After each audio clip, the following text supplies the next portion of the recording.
Coming up on the Tall Mike Wine Podcast. So it's funny to me that wine, we hold it very differently than we even think about food, which is its closest companion in a sense. When I started in the wine business, there were very few women in the business, and most of the men were not particularly interested in being a mentor to a young woman. So for me, when I taste a wine, I'm not thinking about its smell right away. I'm feeling the feel. And now, the Tall Mike Wine Podcast. The cell phones have been silenced. The wine is poured. Oh, and there's some good stuff in the glasses, as always. And just like that, the podcast begins. The Tall Mike Wine Podcast. The wine podcast that's not all about wine. The wine podcast like no other. Hello, I'm your host, the Tall Mike, in the name of the show. I'm a wine guy, a cork dork, a fiend for fermentation. And this is the wine podcast heard in 88 countries, spread out on 6 continents, and coast to coast in 48 of these United States, from Gardnerville, Nevada, to Westfield, New Jersey, from Tucker, Georgia, to Stone Lake, Wisconsin, home of the annual Cranberry Festival. And you know what? I think that's great, because of all the berries, cranberries are sort of left out in the cold until Thanksgiving, and then one big day, and that's all they get. Am I right? The Cranberry Festival happens on the first Saturday in October, so now cranberries have 2 big days. Amazing. And wherever you are and whichever fruit you celebrate, I'm glad you found me. Thanks for listening. Be sure you're subscribed so you don't miss an episode. And if you've just made the discovery, spend some time scrolling through the previous episodes all the way back to January of 2021. And now it's time for some conversation. My guest this time joining us from the Napa Valley via Zoom. And I'm here at my home studio in Novato, California. It's a condo. I live here, and no, the neighbors don't know what I'm up to. My guest has been called America's Missionary of the Vine by none other than Time Magazine. She won a James Beard Award as the Wine and Spirits Professional of the Year. She is the former wine correspondent for NBC's Today Show. Oh, and she wrote the Bible, the Wine Bible. So she's sort of a big deal. My guest is Karen MacNeil. Hi, Karen. Hi, Mike. Did you set out to write a book called The Wine Bible, or did the title come along at some point after you turned it into the publisher? I did not call the Wine Bible in the beginning. And in fact, when I handed the manuscript to the publisher, he looked at it and said, oh my God, this is the Wine Bible. We're going to call it the Wine Bible. And I said, absolutely not. Because that is setting yourself up for a lot of people talking about you wrote the Bible and making jokes. Well, and it was a big, it's a big statement. I felt like that is, that's a pretty big deal to call a book the Wine Bible. And he said, well, apparently you didn't read the fine print in your contract because, and this is true, authors do not have a say on the title of their book. The title of the book is considered part of the book's marketing, not part of the book's content. And so, as he informed me, I actually didn't get a vote. But I'm happy in the end because I think this was Peter Workman, my publisher, Workman Publishing. I think he was right. It's a pretty big book, and it's the book that a lot of people learn about wine from. It's the best-selling wine book in the country. It has sold 1 million copies, both here and internationally.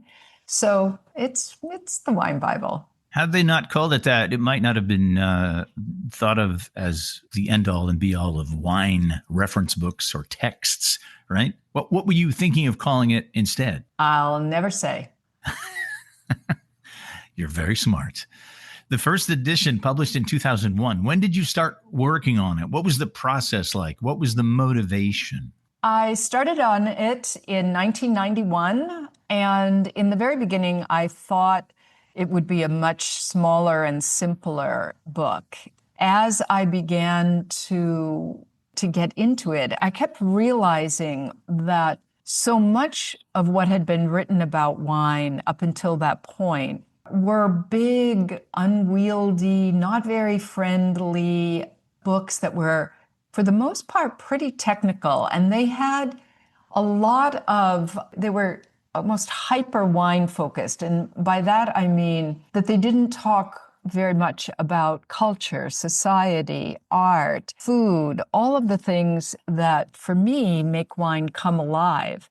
And so the Wine Bible was, in a sense, not in a sense, but it was the first book in the US to put all that stuff back in there. And I think doing so made wine feel richer and right, because wine does exist. And maybe it made it feel a little more accessible to people, because for me, a lot of that stuff that you're talking about, the way wine is presented out in the world, turns a lot of people off from the get-go. Before they even have a chance to have a sip of anything, they're like, oh, this is too complicated, or these people are all so full of themselves and their knowledge, right? I don't feel that is true anymore. Maybe it was true 40 or 50 years ago. Mm-hmm. I think it's the exception today. I think most wine people today, most people in the business like me, are happy if you want to taste some wine with us. I mean, in fact, we're thrilled. And I also think the idea that you have to know about wine in order to drink it is kind of a fallacious idea.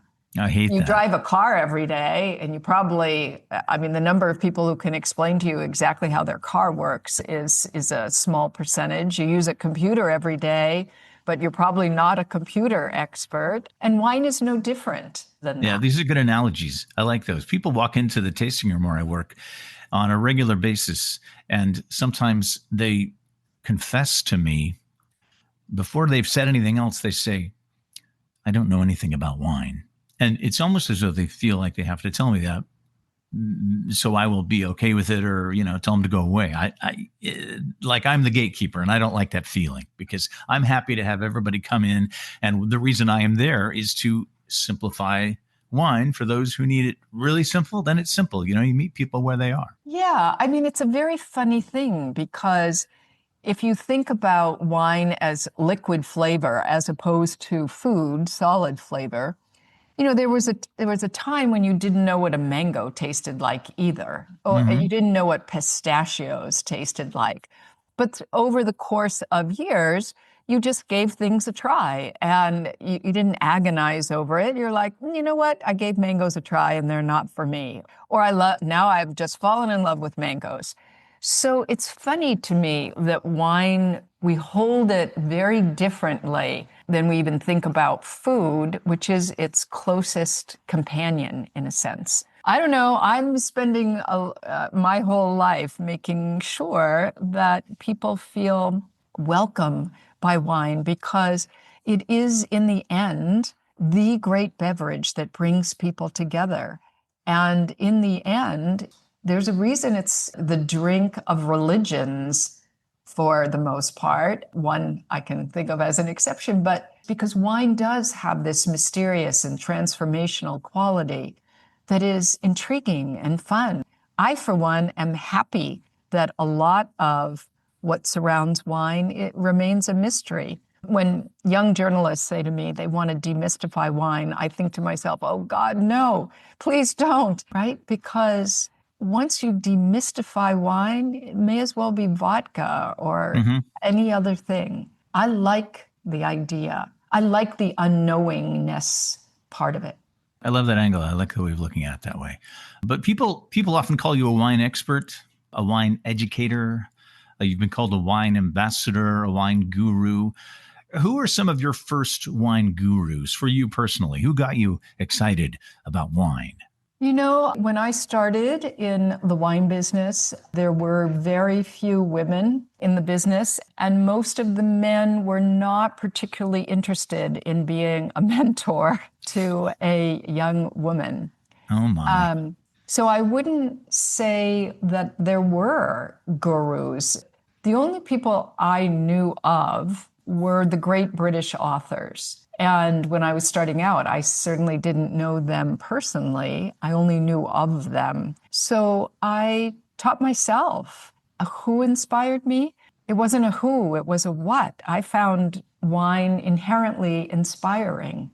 I loved doing nothing more, even as a young woman drinking, 89-cent Bulgarian red. Liebfraumilch, it was $1.25 back then.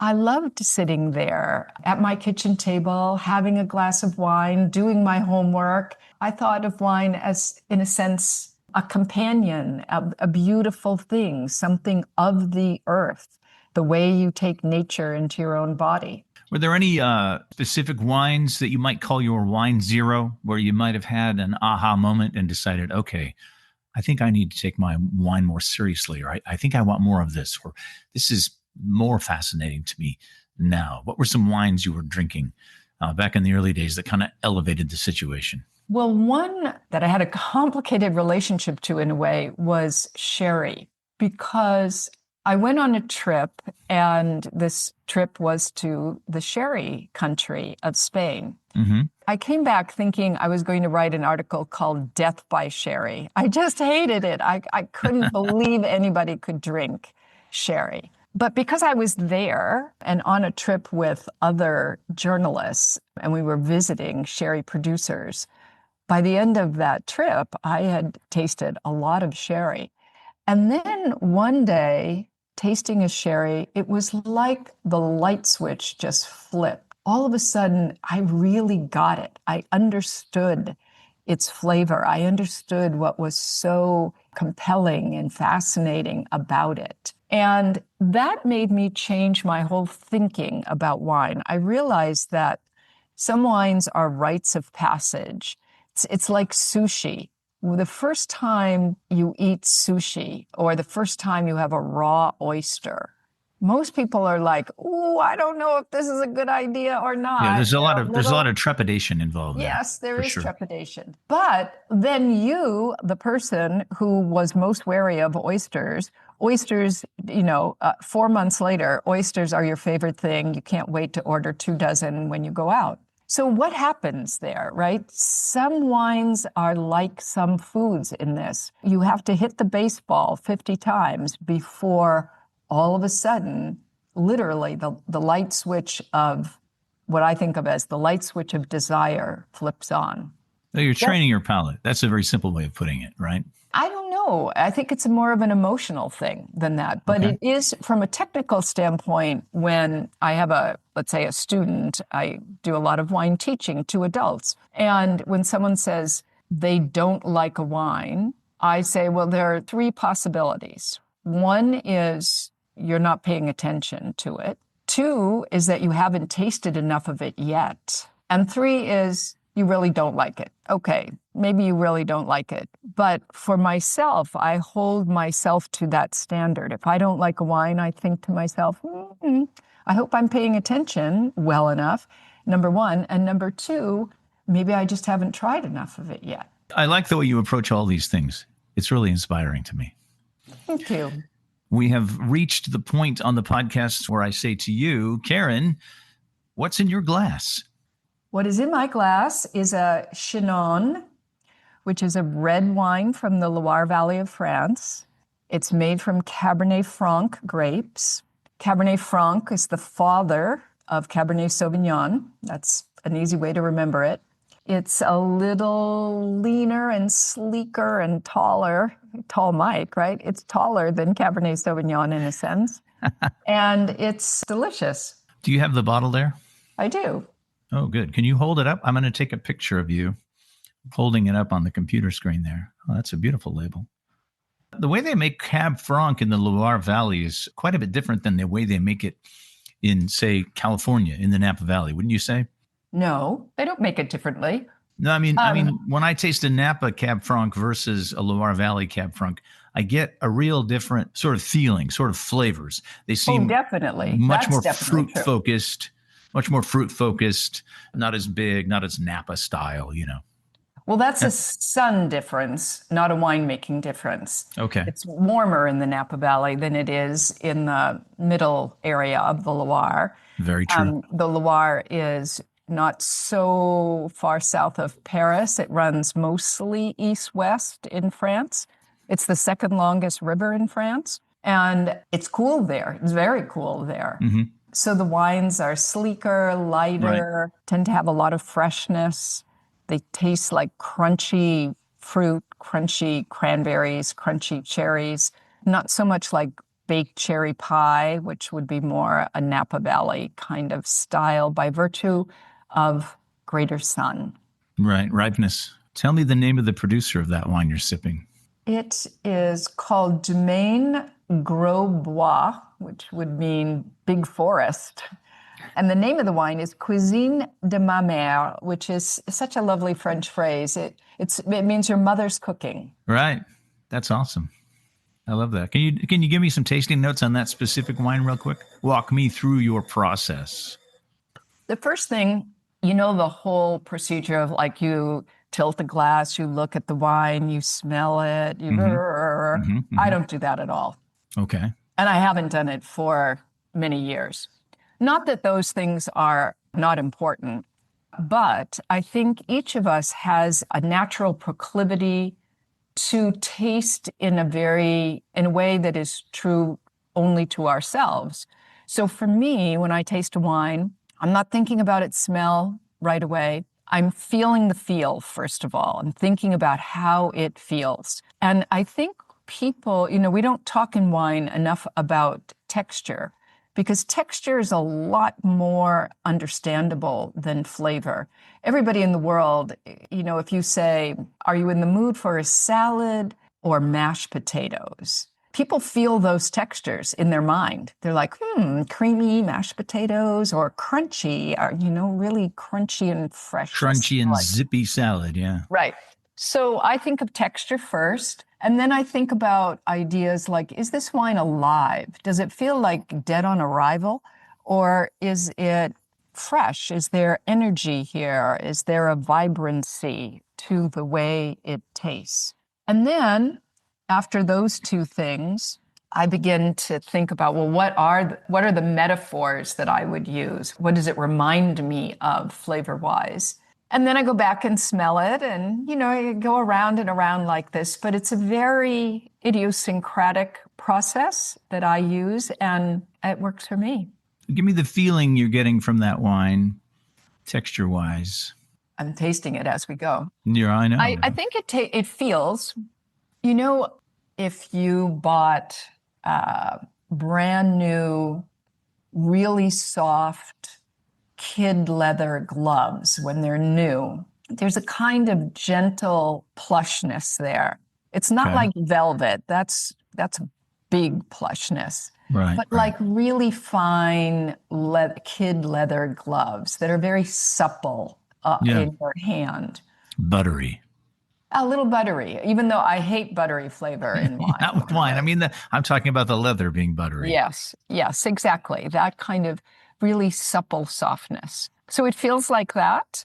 There's an interesting aside here, which is that in the world of wine metaphors, many of the metaphorical languages that anybody who tastes wine uses are about food, right? We say it's like lemons or like cherries or like chocolate or whatever, because food is so readily available to us we all know what we mean when we say this has strawberry flavor.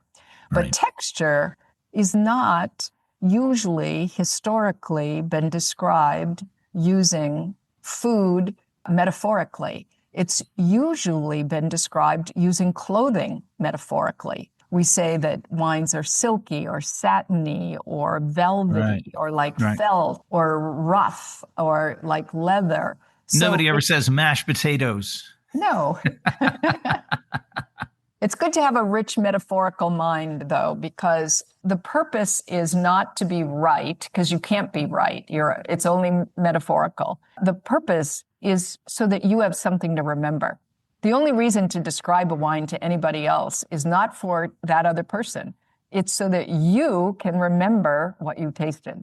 because you have to tell yourself something in order to remember it. If you taste wine, you could taste wine your whole life. You could drink a bottle of wine a night and wake up 60 years later and not know a thing about it. If you didn't Oh, that's so sad. That's yeah, such I a know. sad thing to think about. You have to stop and say to yourself something, even Yes. something like, oh, this wine reminds me of new leather gloves. Right. Great. Now it just went straight into your memory bank. This wine, Mère Cuisine, it's like soft leather gloves. Perfect. Remember it forever. Sweet. All right, we talked about your early wine years. Now let's talk about the even earlier years. Karen, where are you from originally? I was born in Boston. Okay. Did you grow up with siblings in the house? No siblings. You're an only child? I was left home early. And No, let's not get ahead of ourselves. I want to ask about when you were at home with your parents, and it was dinner time. Were your parents foodies? Was there fancy food? No, I never once ate dinner with my parents. I ran away from home at 14. Oh my God. This story ggets better and better. Yeah. Please continue then. I don't want to relate too much, but anyway, I never did. I loved food. I mean, it was a really poor household, so what I ate was terrible food, and what they ate was terrible food too. Okay. I'm getting a picture here. So there were no special dinners growing up. There was no wine on the table. Nope. All right. Then let's move forward to the next thing. Did you live through the golden age of Franzia White Zinfandel in the 1980s? I lived through the golden age of Mateus and Lancers before it. Oh, man. And Riuniti. But, I miss wines like that in a way because, and like in the late 70s and early 80s, cheap Chianti, those wines were great because anybody could buy them, and it was all about being together with your friends. Wine was kind of a vehicle for being together, but it wasn't the focus of attention. And the world needs wines like that. It's amazing that you referenced both Lancers Rosé and Mateus, because my parents were into both of those wines. I knew it was going to be a special night for my parents when my mom would pull that bottle of Lancers out of the fridge, that sort of ceramic-looking, odd-shaped bottle with the pull tab on it, and she would show it to my dad and kind of do a little, she'd move her hips a little bit. I didn't know what was going on as a kid, but I thought that must be the good stuff. And then, and then of course, Mateus, you have to give him credit for that bottle shape, that flat, round bottle, just incredible stuff. Yes, it was modeled after goat scrotum. It's an interesting story, the story of that Mateus bottle. Why didn't they just call it goat scrotum? I don't know. But, here, ask me anything. The author of the Wine Bible, I know all of these. I don't know that these are helpful facts, but yeah, they're in my head. It's helpful and it's amusing. Thank you for sharing. Now we've come to the time on the podcast when it's time for me to talk about what's in my glass. Yes. And I have a California wine in my glass, one that I've been holding on to for a while. Once in a while, you buy a wine and they say, hang on to this for 10 years. How many people actually do that? Probably not too many. But this is a wine that I acquired quite a while back. It's not from a wine region you think about when you think of California. It's not one of the big major regions. It's from Lake County. So that's north of the Napa Valley. And this is a winery called Six Sigma Ranch. Have you heard of them? Sure. And this is their Reserve Cabernet from 2012. I decided to pull it off the shelf today and open it and see what it was going to be like. I've been hanging on to it. Now, first of all, I want to show you the cork. Look at the cork. That's a cork probably been in the bottle for 11 years, as far as I can tell. Very solid. There was no issue with it. A lot of times you open a wine that's that old, you think the cork is going to be a little soft, be a little crumbly, but this cork is solid. I'm impressed with it. And then the other thing, you talk about having a feel for the wine, describing it in a certain way. I get a little obsessed with some of the other things about wine. And in this case, this bottle, I'm going to show it to you right now. I can't actually see your part of this the is screen. you can't? Am I covering you up? This is the tallest bottle in my wine rack right now. It's 13 inches high.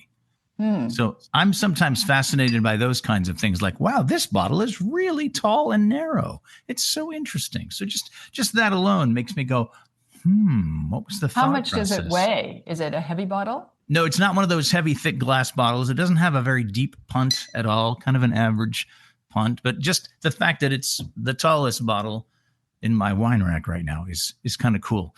And it's a cab. It's their single vineyard cab. And I'm going to talk a little bit about the winery first, because I remember working with some of their wines 15 years ago when I was managing a restaurant wine list.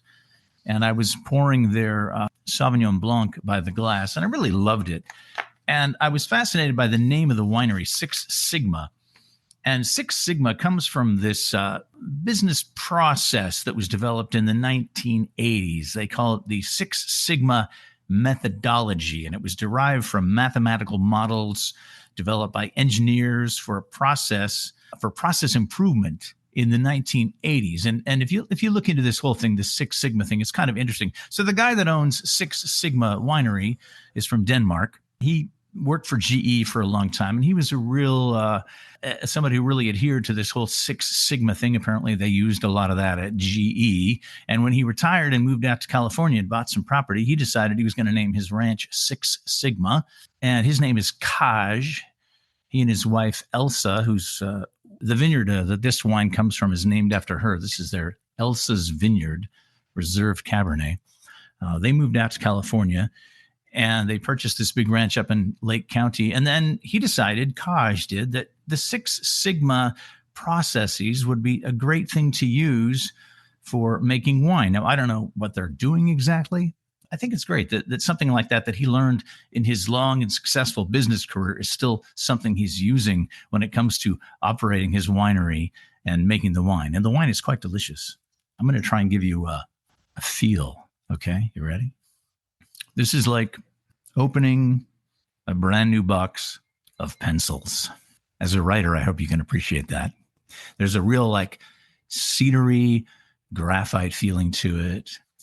And it makes me feel like that I'm ready to pull a pencil out of this box and write something prophetic. Okay, you better do that then.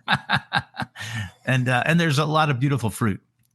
This wine is amazing for being a 2012. It's holding up. It's got this really nice berry fruit to it. A little bit of graphite, a little bit of cocoa. Honestly, I have one more of these in my wine rack. I think I'm going to let it sit for 2-3 years. So this is the Six Sigma Ranch Cabernet Sauvignon Reserve, Elsa's Vineyard 2012. Okay. Hey, Karen, we're going to do a shout out now to the newest sponsors of the podcast, Bay Area native Chris Wheaton, who's in San Francisco, and Rachel Embry, who is in Colorado Springs. They're both chipping in monthly to keep the podcast commercial free. And you can do the same. Really, just $3 or $5 or $10. Just click the support the show link in the show notes or go to tallmikewine.com. And I thank you for your support. Karen, since you are most well known for the Wine Bible, have you ever gotten any flack from Christian groups for calling your book the Bible? No, interestingly enough, I haven't. Although when I wrote the first edition of the Wine Bible, which came out in 2001, the current edition out there is the third edition, and it's the best one, I think. But after the first edition, I got 3 letters from rabbis, the only people who wrote me a negative letter, 3 different rabbis, and they all complained that there wasn't a chapter on Israel. And in the first edition, that was true. There was not a chapter on Israel. So in the second and third editions, there were chapters on Israel so that the friendly rabbis who pointed out my oversight were appeased. Were they nice about it? They were pretty nice about it, and they were right, because Israel is one of, the land where Israel is today is one of the ancient homelands where grapevines were first domesticated and wine was first made. As you know, Israel is relatively near Armenia and Eastern Turkey, and the Tigris and Euphrates basin. So that whole area The is... Fertile Crescent. Yes, that is the Fertile Crescent. What's the name of the big wine region in Israel? Well, the Golan Heights is a big region. The Negev is a big region. I get Israel and Lebanon confused because Lebanon also has a pretty good sized wine region there, Yes. right? When I first reached out to set up the chat, you told me we couldn't meet in person because you're working on a new book. Can you tell us about the new project? Not the new book, it's a secret, but I am working madly on a very big project called Come Over October that has already garnered 2 billion media impressions, 5 million on social media. This fall, more than 1,400 retail stores will do Come Over October promotions. It's a very simple idea that wine lovers all over the country and actually all over the world during the month of October will invite a friend, a colleague, a neighbor, a family member to come over to share some wine in honor of wine's historic legacy as a beverage that brings us together. What about the rest of the year? People aren't coming over? You can come over and over and over. I mean, that's the thing. And in the spring, I'm the founder of Come Over October. I have 2 co-founders as well. And we created, last year was the first year for Come Over October. It was so successful that many wine companies asked us to please create something in the spring as well. And so in the spring, we have a separate campaign called Share and Pair Sundays that runs for the 10 Sundays from spring to summer. Okay. And there, the idea is to invite, again, a friend, a colleague, a neighbor to come over and share some wine and a little bit of food. And it doesn't have to be a big Sunday supper, although it could be. It could be Pinot Grigio and potato chips. The point is togetherness. So it's a social movement in honor of wine. Sharing is caring, right? Yes, exactly. Where do you think books fit in anymore in today's wine world? My most previous episode was an episode we talked about summer books that might have wine in the storyline, and we sipped some wine and talked about books. And then we talked about how, people don't read as many books as they used to. People's attention spans have been sapped by social media and smartphones. So where do you think books fit in today's world? And do you have a web version of your work? Have you created the Wine Bible app? No, there's no Wine Bible app. Okay. It might be hard to do an app for the Wine Bible because it's a big book and it covers the whole world. But I don't think reading is gone. In fact, I think that there are very few other things that you can do that you must devote your entire attention to. If you think about almost anything you can do something else while you're doing it, right? You can, you're not supposed to, but you could make a call and drive the car. You can cook and fold the laundry. You can, you can do almost at least 2 things when you're doing almost anything. But reading, when you're reading, you can't do anything else. You must just read. You can sip wine. Yeah, I suppose you could sip wine. That's true. But that kind of mental engagement is, I think, relieving to the brain. I think it feels good to your head. Even if you don't have to, read War and Peace, but you could just spending 15 minutes reading before you go to sleep. Sales of the Wine Bible are going strong. So I don't see, for my own specific self, I also love to read. I don't think reading is going away anytime soon. Okay. What are you reading right now? Have you got a good book on your bedside table? Yes, I'm reading a book called The Australian Arc, and it's a history of Australian wine, but it's in 3 volumes. It's almost literally a whole history of Australia. It's very fascinating. Well, yeah, when you study wine, you study history, that's for sure.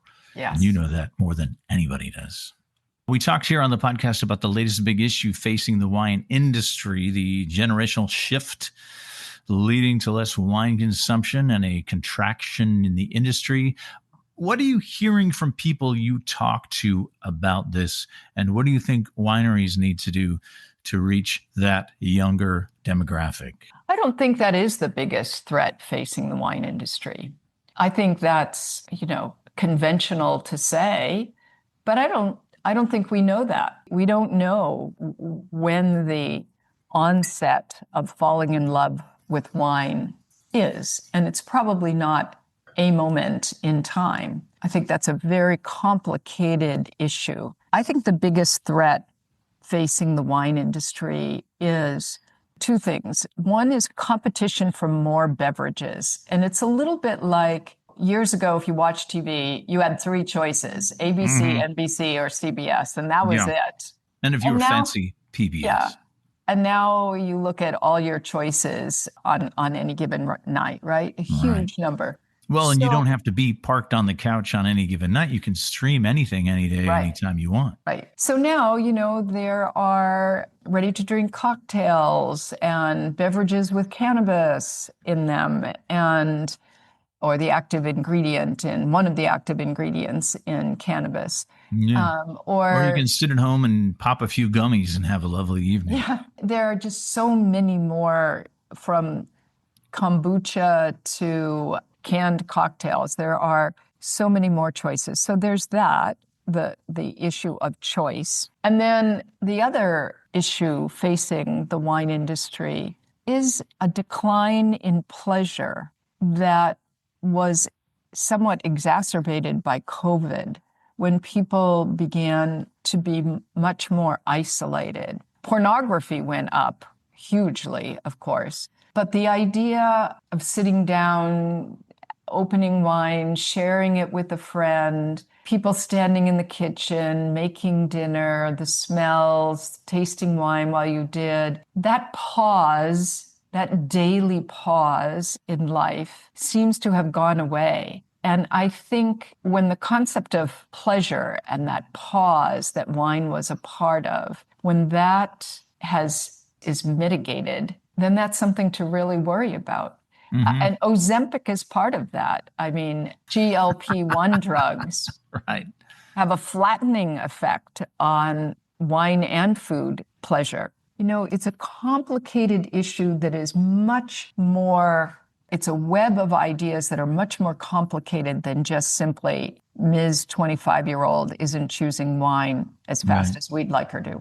It's more cultural. Yeah, it's cultural. And to some extent, it may be medical, too, when you talk about Ozempic. On the other hand, things like, High Noon, vodka and tonic juice or whatever, Ozempic doesn't seem to be touching those sales. They're off the roof. That's interesting. I don't really know much about the whole Ozempic thing other than it's out there and people are using it. So it really affects people's ability to taste wine, to enjoy wine? It flattens out your desire for wine and food, which is part of the reason why you lose weight. When you lose weight, you're not hungry anymore. So it's sort of a mood drug for your appetites. I don't know medically how it's classified. It wasn't the original intent of those drugs was not to lose weight, but the byproduct that was an important discovery because there are actually 50 billion people in the world who are classified as obese at this moment. Right. So drugs that can help with that have been, very much, obviously, understandably, have been embraced very quickly. Sure. And the drug companies are happy to pump them out for people at a big profit, right? That, too, is a complicated situation. Yeah. All right, we can't wrap up until you explain the whole wine Barbie thing. There would seem to be no official wine Barbie, according to Mattel. However, in your bio, it says you have a wine Barbie on your desk, and I see it up there you can see her. She's right over your shoulder there. But that was given to you by Mattel. Did they make that for you? Yes, they did. That's what I was wearing on that day. I did an event for Mattel for the CEO and the board. I did a really fun wine tasting seminar for them. And a few months later, it was great. The CEO said, thanks, that was terrific. And I thought, that's the end of that. And a few months later, I got this box from Mattel, and I thought, what could this possibly be? And I opened it up, and there was Wine Barbie, modeled exactly after me. And there she is exactly in all her glory. Yep, curly red hair. It has your auburn hair and everything, as far as I can see from here. Yep. All right, one last thing. Have you met the other famous Karen MacNeil? No. You need to Google her. She's a Canadian, and she's a very famous field hockey player. Really? Yes, and she was in the Olympics playing field hockey for Canada in the 1990s. I read about her because I was Googling you, and when I, write my outline for these interviews, I Google people just to see what kind of random stuff I can come up with, and all of a sudden, there you are playing field hockey, and I'm like, I don't think that's the same person. Wow. I assure you, my talents do not extend to field hockey, but I wish they did. I mean, no field hockey here. I think this could be a nice thing for you to track her down, and you guys could have a glass of wine and talk about being Karen MacNeil here in the United States and up in Canada. Yeah. Thanks for hanging out today. You are welcome. The Tall Mike Wine Podcast was conceived and is written, produced, edited, and maintained by yours truly. To see behind the scenes, follow me on Instagram at Tall Mike Wine. For feedback, questions, suggestions, or your very own set of official Tall Mike Wine Podcast coasters, send me an email. That's tallmikewine@gmail.com. You could also help support the show financially with a little spare change, $3, $5, maybe $10. Click the support the show link in the show notes or go to tallmikewine.com to help keep the show commercial free. Want to support me in other ways? Just tell a friend who likes wine that they need Tall Mike in their life. Thank you, Karen MacNeil, for hanging out today. I'll have an all-new episode for you soon, but for now, thanks for listening. I'm Mike Stone. Keep swirling, keep sniffing, keep sipping. Cheers.